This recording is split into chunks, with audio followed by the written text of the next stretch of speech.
jërë ngeen jëf internet yu Dakar Live Univers Info MD TV mbokk yi ñu ngi leen di nuyu amati mbégte jàkkaarloo ak yéen yaakaar naa yéen a ngi xool répétition yi mi ngi daw ci image yi tey ñëw nañu ci studio bi fekk si fi ndaanaan l'international Aline Guissé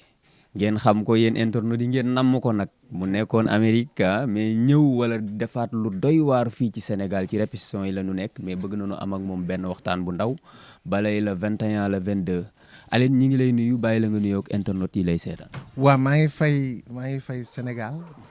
maa ngi leen di fay bu baax a baax di nuyu ñëpp di leen béggee aussi kontaan lool ci seen teew fii waaw. gëj nañu gis Aline Guissé fan la nekkoon. waa xam nga rek ñu ngi woon États-Unis en même temps di exercer suñu musique ci beneen fànn parce que yàlla dafa def nii xam nga def nañ fi ay jéego waaw mais sometime nag xar day weesu mbote da ngay boo doxee ba mu yàgg da ngay xollu da ngay bëgg sa musique jéggi frontière comme nu ko le grand Youssou Ndour di waxee naan musique soxlawul frontière amul frontière donc mais dañuy dem wuti leen rek andi loolu ngeen gis nii xam naa bu ñu xoolee répétition bi dinañ gis ne am na benn liggéey ak benn jéego bu ñu def loolu donc loolu kese la aussi voilà. dinañ ñëw ci loolu ci festival bi ak soirée bi yëpp le 21 le 22 mais balay boobu Aline Guissé nekkoon Sénégal comme ni nga ko waxee nga def ay preuve prouver fi Sénégal xam la nga am fi ay fans ñu lay bëggee ñu jékki-jékki gisatul Aline Guissé mu raar. lu xew ñii ne dañ ko naawtal ñii ne dañ ko génne dëkk bi ñii ne booy ñoo xew léegi moo tax mu dem lan la.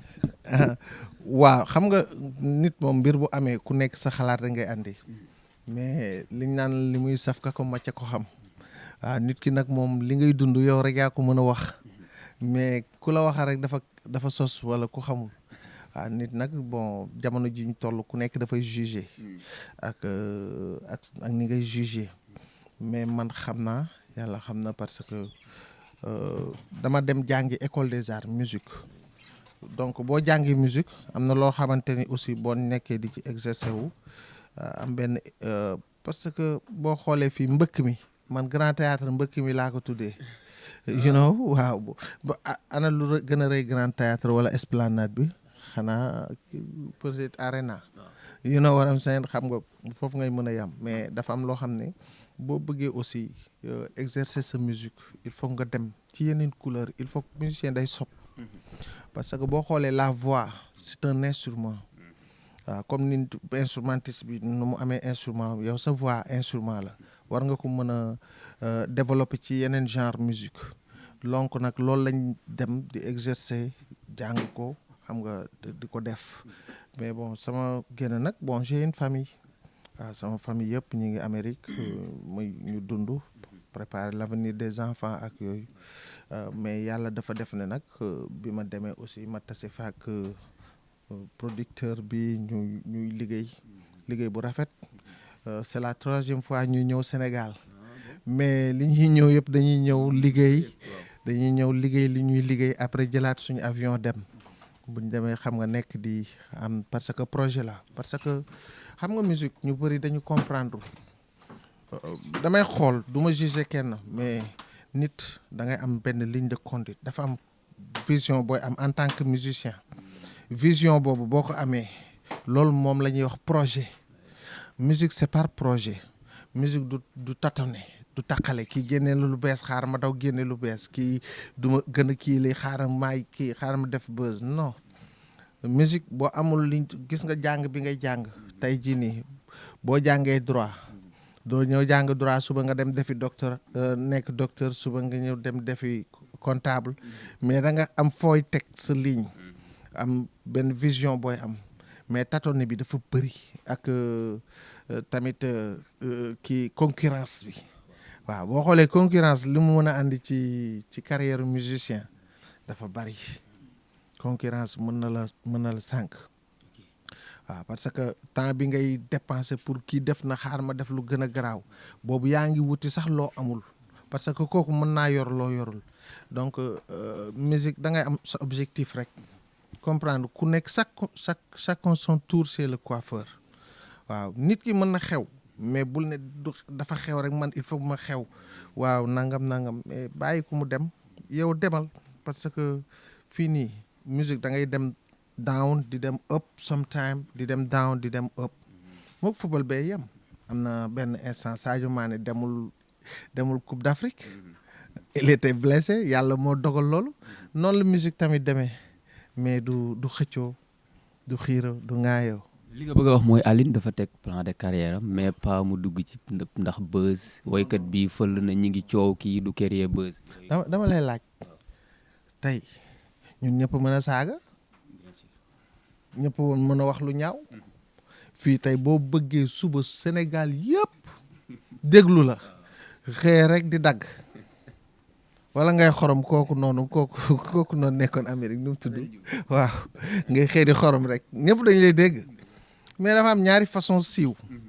doomu góor bu nekk booy siiwal ci anam boo xamante ne ni bu ëllëgee sa njaboot buñ ko gisee kontaan da ngay siiw ci anam boo xamante ni def buzz ci anam boo xamante ni tey say doom bu ñu màggee seen baay am wala seen yaay am woy bu rafet mais siiw ci bëgg a siiw rek tax nga def loo xamante ni da ngay waar bu ëllëgee dina la porter préjudice parce que doole day jeex taar dafay jeex alal dafay jeex léppay jeex waaye jëf ju baax du suulu du nax saay moo tax nit ci lépp loo nekk rek fexeel am ci yàlla am ci yonent bi am ci lu baax ba sa njaboot bu ëllëgee ñu am seen ñun la yow di sa papa gàcce ngalaama ndax gis nga fi loolu waaw tey li ngay wax ni yow yaa ko mën a xam mais fans yi nga xam ne ñoo bëgg Aline Guissé daan ko topp fii Sénégal Aline jékki-jékki dem bàyyi leen bu ñuy dégg ñu naan xale yi ñoo fël léegi mën a woy trop ñoo ko fi jëlee loolu du leen neex. ñoo ko fi jëlee man de dama xamul Sénégal bi ku mu fi ëppale ba mu fi jëlee quoi loolu jaaxal na ma trop. booy xew nii doo leen suivre. booy dama leen mënu suivre parce que mënu ma jàng dara si ñoom lan lay jàng si ñoom booy dama lay laaj yow lan lay jàng ci booy yi lan lay jàng ci booy yi booy yi nga gis fii nii lan la ñuy def musique bi ñuy def bu la neex nga jël sa ordinateur dugg sa nekk composé ko ñun mais bien sûr afrobeat da ngay def say beat c'est des musiques programmation après nga way ñu jël sa voix samplé ko mu ñëw mélodique est-ce que booy yaa ngi leen di gis ñuy def soirée ñuy tëgg live. fii boo yaa ngi koy toj de al dama ne la boo yaa ngi koy toj waa léegi tegal ma ban live lañ tëgg boo yi fi tëgg live bëriwuñ de mën nañ leen compter de dëgg loolu dëgg wax li ñuy def original wul li ñuy def bu originaloon nga dégg leen ci chaîne yu mag yi man su ma demee festival je ne vois que des Burkinabés je ne vois que des Maliens et des Guinéens tu vois pas les Sénégalais là-bas Sénégalais yi fii la ñuy nekk rek di xumba rek tu vois.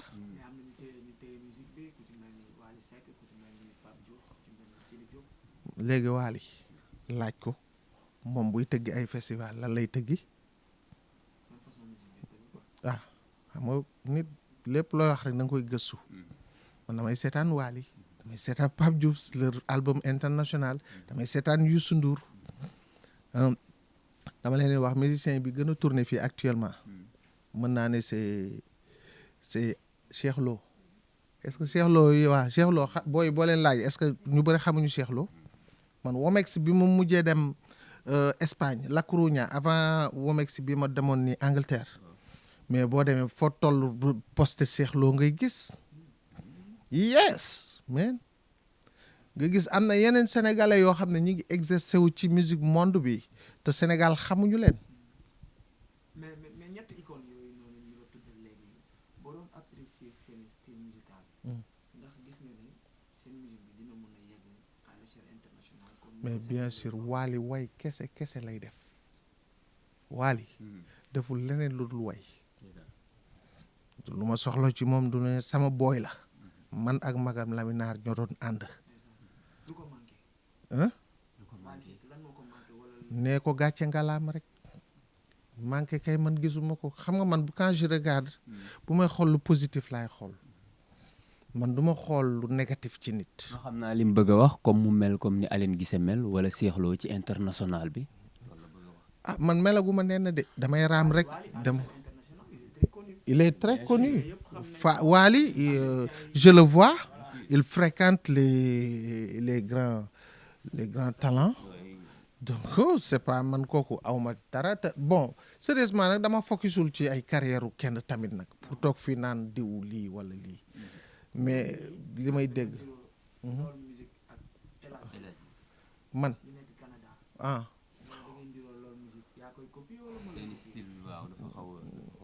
dafa xaw nuroo pourtant musuma ci bàyyi xel sama El Hadj Diouf sama grand la sax parce que El Hadj Diouf man fa xas laa ko xamee ak ñoom kurkur ak ñoom ma dikkee waaw moom bu déggee lii sax dina xam ne man ku ko xam la ay ñoom Moussa Sène te moment boobu mi ngi am Maman Africa fee ñoom Bouba Gaye ñoom Aline Diouf faxas nekk ni di supporter kii HLM 1 moom sa réew kii Maman Africa di supporter Bodo HLM waaw ñun ñu créé woon benn groupe bu tuddoon Magor Baye comprendre lo man ci ay jëmbe laa njëkk a commencé dem États-Unis di way ci ak ay bale ay jëmbe yi jàpp bi ma jógee école des arts créé groupe de rap buñ tudd Timtimol ku Timtimol yéen a ngi fàttaliku groupe boobu mu anda mu tinaani ku xamul ku yëgul yaa ngi fil après ma dem dama cheminer dama mbapat ni ñu koy waxee waaw donc El Hadj Diouf xam nga lu baax moom bu nuroowee baax na comme que dañu xaw a nuroo te moom mu ngi Canada man maa ngi Chicago maa ngi Amérique te wax dëgg fa yàlla bokkuñu sax ay musiciens yu ñuy jéewal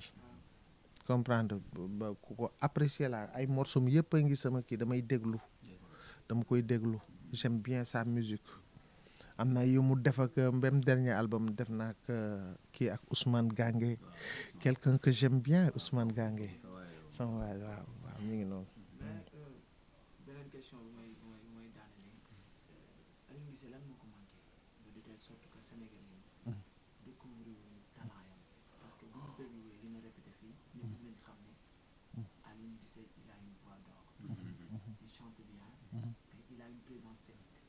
lan moo la manqué ba Sénégalais yi ba léegi xamaguñ le talent qui se cache derrière cet artiste. Présence moo manqué. ñàkk fee nekk. waaw mais nag xam nga ku nekk pourtant damay ñëw c'est-à-dire dama nekk ci yoon nekk di liggéey boobu léegi on a fait 2 albums yoo xam ne génnagul te dañuy paas ñëw dagg billet avion ñëw fii fay musicien enregistré defaat ko dellu ci dellu dem yooyu ak dikk yooyu noonu lii tax nga mën a def buzz loolu lan la weccit la boo yoree sa weccit mën a sañse am temps toog fii lu xew nga ne ñëpp gis la ci bu boobaa yow da ngay kii mais man aw ma temps boobu man temps bi may am ni j'ai mes business je fais ma musique et puis dafa am benn vision bu mu am mais terewul nag bu génnee incha allah damay wut ay représentants ñoo xamante ni ils sont prêts pour travailler avec moi ñu ngi fii ñuy mën a li may def à l'extérieur ñu mën di ko def xam nga waaw dinañ ko wut xam nga wàññi bu nekk ci benn lay commencer tey yéen a ngi nii ñëw toog est-ce que daaw ñëwoon ngeen fi déedéet waa ëllëg noonu lay demee rek tey yéen a ngi fii mais daaw ñëw naa fi enregistré naa fi def naa fi ay émission ñibbi naa ren ñëwaat naa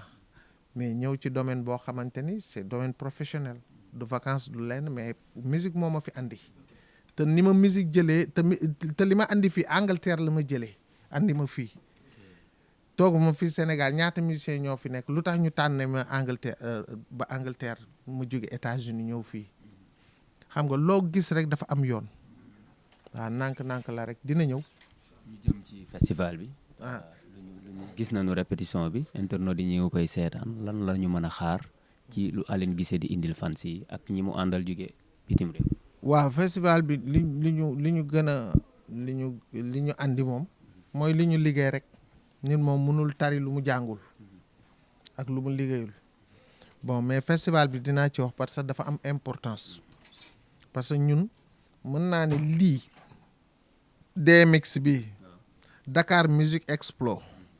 moom moo mën a jaay musique Sénégal participer ci festival bi ngëneel la parce que dafa mel ni xam nga dafa am y a plusieurs sortes de festival am na festival yoo xam ne networking festival lañ ko tuddee mooy festival yi yow mi ciy dem di jouer ji da ngay fay ndax promoteur bi ñëw di wut si promoteur bi day ñëw di wut si musicien day fay pour bokk pour am badge maison disque bi day fay producteur bi ñëw day fay parce que dañ ko def pour ñu ñëpp di da comme genre coupe du monde like Womex comme genre coupe du monde la comme ni ñuy organiser coupe du monde mais lii ci musique léegi léegi nag boo demee ñi dañuy jël seen ay book comme foire ni muy demee jël sa book daal di jël bu fekkee da nga yor say artiste nga teg seen ay CD ak producteur bi toog di xaar promoteur bi mën na ñëw jënd bàttam day doxantu ñëw xool artiste bi lire article am xool musique am dugg ci kii jël rendez-vous ak producteur waxtaan ak moom booker bi ki nga xamante ni daf lay jël pour di la tourner loo ay festival kooku tamit dafay ñëw day ñëw ndugg si jël artiste be dem table waa Burkina dem table waa kii mais nag Sénégal ñun yàlla dafa def ni benn nit lañ am mu taxaw ci lool di ci rey boppam te amul ndimbal muy Doudou Sarr le manager de Youssou Ndour Doudou tey lu tax mu def Dakar Music Explo bi tey am na ay producteur ay promoteur ay booker yoo xamante ni dañu jóge extérieur comprendre ñëw uniquement pour seetaan ay musiciens sénégalais pour mën a jël ay talent pour mën leen exporter léegi nag loolu dafa nekk lu am importance loo xamante ni bàyyiwuñ ci xel. mais nag ay loolu boo wóolul sa bopp doo ci ñemee ba bopp. non gis nga musique moom boo koy def. lépp looy def te wóolu woo sa bopp. bàyyil yaa ngi dégg. waaw parce que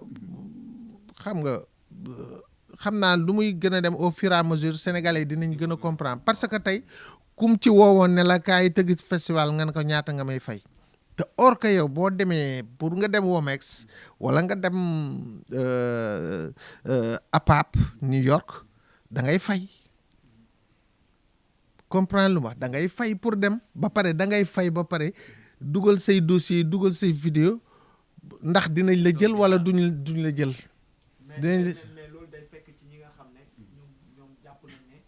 kenn découvrir buñ leen xamaguñ leen seen talent comme ku ci mel ni Cheikh Ndigal Lo bi nga cité léegi. am yaakaar naa ne kii am dépassé na fa mu naan lay fayee ci ay festival pour Cheikh Lo il a monté son talent loolu noonu boo déggee ñu koy wax mooy ñun ñi nga xamante ni ba léegi fi ñu war a tollaguñ fa ñu ngi ci yoon. waaw tamit di nga gis artiste bu siiw boo xamante ne ni Womex day jékki-jékki producteur am bu gëjee tourné dina ko jël andi ko Womex pour léegi promoteur yu bees yi ñëw tamit ñëw foofu seetaan ko festival yu bees yu juddu dañuy ñëw seetaan ko loolu kenn du ko dépassé mais di nga am kii ba Womex bi passé Baobab dañuy ñëw jouer waaw seetaan naa ko fa Angleterre Manchester loolu du question ay kii de music business la rek yaa ngi fil bon léegi loolu benn point la rek mais li ma doon wax ci DMX bi dafa am importance mais DMX bi xam nga tey soxlawuñu par exemple ay afrobeat xam nga boo fay dem promoteur bi jóge Europe pour ñëw jël musique africain bi pour yóbbu ko benn day xool groupe am ñaata personne la ak ban genre musique lay def ak est-ce que am na talent dañuy xool sa voix dañuy xool sa présence scénique dañuy xool ñaata instrumentiste ngay jouer dañuy xool yooyu yëpp parce que xamul lu tax dama lay jox un exemple Angélique Kidjo moom groupe am 6 lañu 4 musiciens la am moom mooy way jëkkëram mooy manager comprendre Angélique fu mu war a jouer États-Unis bi day jeex ay 1 mois à l'avance wala 2 mois 6 mois sax des fois parce que Angélique day tourner 2 ans yi day book ba fees del léegi kooku promoteur bi bu naree jël Aliou Guissé mi nga xam ne kenn xamagu ko bu baax ba pare mu bëgg ko andil 10 musiciens mu war a jënd 10 billets d'avion 10 chambres d'hôtel dundal 10 personnes loué ñaata oto pour 10 personnes mais il préfère jël Angélique Kidjo avec 6 personnes jënd 6 billets d'avion jël 3 chambres d'hôtel ñaar ak ñaar bokk ak kii comprendre ba pare mu jaay ay billets yëpp ba mu jeex te billets yi cher na léegi bu naree jël si Aliou Guissé mi nga xamante ni il a am na kuy mbalax am kuy tulli am claviste am tamakat bi am awkat bi waaw ba pare ànd ak war a ànd ak ay influenceur promoteur du la jël de comprendre léegi nag ñun suñu musique li ko tardé dafa bari te bàyyiwuñ ci xel donc moo tax il faut ñu góorgóorlu ñuy réduire suñu ay effectifs di jéem a jël suñuy instrument di leen valoriser comprendre nga di jël suñu cosaan aussi ak suñu kii di ko montrer parce que boo nee africain rek ñoom bu ñu ñëwee ñoom li ñu bëgg njëkk a gis mooy image africaine bi image boobu nag c'est les mélodies et l'accoutrement et la présence scénique c'est très important loolu kese la. kontaan nañu kon nga jox rendez-vous rek internautes yi ci festival bi. waaw festival bi ñi ngi centre culturel le 21 à partir de 21h centre culturel française ci festival DMX bi mais nag bu ñu xëyee le lendemain le 22 samedi je précise samedi 22 février samedi bii di ñëw incha allah ñu ngi Cap 21 samedi 22 ñoo nekk Cap 21 incha allah à partir de 21h dina nekk lu doy waar parce que di ngeen gis affaire yu grave xam nga tey sax da ngeen ñëw fekk musicien ki ñuy répéter pour festival bi mais nag lay xew samedi moom loolu Rita Mbale lépp ngi ci waaw wango ngi ci Rita Mbale ngi ci world music ngi ci lépp ngi ci dañu xotti rek muy dem mais duñu xorom kontaan nañu Ali jaaye kontaan naa may bég bu baax a baax di béggee sama fans yi ñi nga xamante ne nag parce que Aliou bi dañuy bind rek des fois dañ may bind ay TikTok partout Aliou kañ ngay ñëw Sénégal jouer si kañ ngay lii léegi nag ñëw leen maa ngi ni mais balaa ngay dem nag bëgg nañu gis Aliou Guissé mu featuring ak benn talent wala koo xam ne ràññee nañ ko lool ci musique sénégalaise. bëgg naa boo gisee kenn woo ko mu ñëw man ku ma woo ma ñëw man. mais sa musique jege na ak Bass de. Bass man war ngeen mën a def featuring bu neex. kan mooy Bass. Bass Cung ndeysaan kooku dafa am feeling waaw ayca dox ko ñu def featuring ñu def waay après ma woy bi ayca merci ma naa ko Bass xona mbadda mu naa Aliou Guissé jaaraama la day nice waaye maa ngi ziar ñëpp may remercier ñëpp di encourager musiciens sénégalais yëpp di naan gaay na ñëpp liggéey rek waaw nañu liggéey rek affaire bi liggéey kese la affaire du tricherie lu fi nekkul loo jàngul mënoo ko tari lu fi nekkul nekku fi mais bu ñu loo jéem rek mën ko nañ ko jéem suñ ko jéemee mën ko one love.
Ayo,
One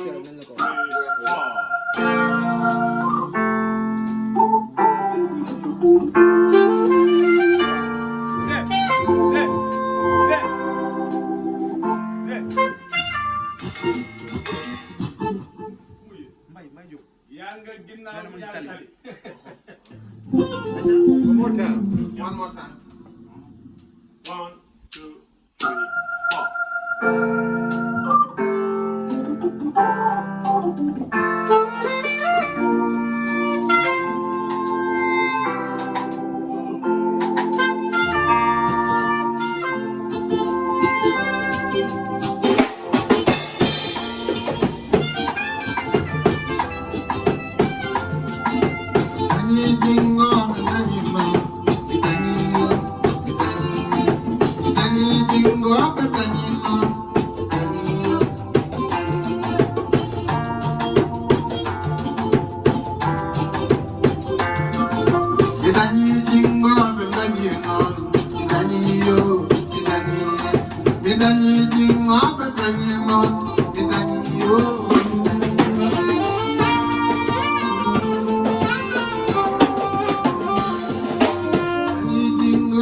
1, 2, 3, 4.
going through some